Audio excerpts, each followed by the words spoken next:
Assalamualaikum warahmatullahi wabarakatuh. Hello everyone. Perkenalkan, nama saya Fitriani Ridwan. Saya dari kelas 3B Manajemen dengan NPM 020423111069. Saya mahasiswa semester 3 dari Fakultas Ekonomi dan Bisnis, Program Studi Manajemen.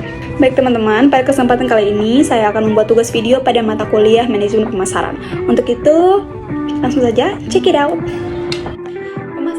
Pemasaran adalah proses perencanaan dan pelaksanaan dari konsep, harga, promosi, dan distribusi ide, barang, dan jasa untuk menciptakan pertukaran yang memuaskan antara individu dan mencapai tujuan organisasi.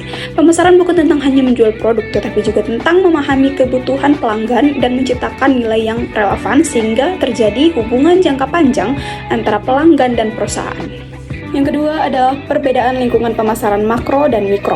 Lingkungan pemasaran mikro merupakan faktor-faktor yang mempengaruhi perusahaan secara langsung dan dapat dikendalikan sehingga batas tertentu. Ini mencakup pelanggan, pemasok, pesaing, perantara, dan komunitas lokal. Lingkungan mikro berkaitan erat dengan aktivitas harian perusahaan dalam memenuhi kebutuhan pasar sasaran.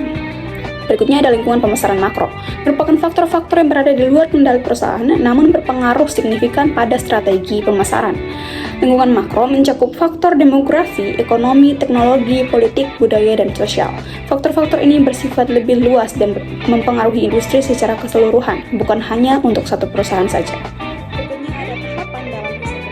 Yang pertama ada definisi masalah dan tujuan riset. Menentukan fokus utama riset, apakah untuk memahami kebutuhan pelanggan, mengukur kepuasan, atau mengidentifikasi tren pasar.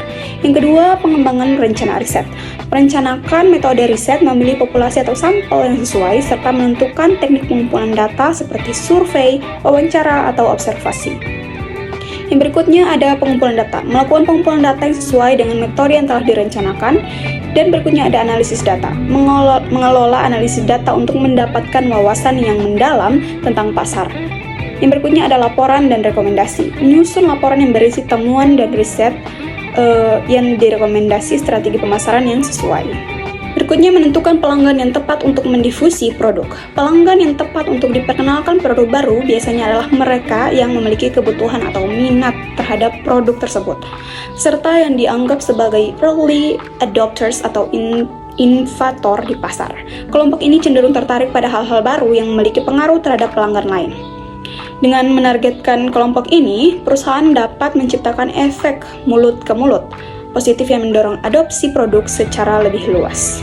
Lalu ada hal-hal yang perlu diketahui dari pelanggan institusi atau usaha.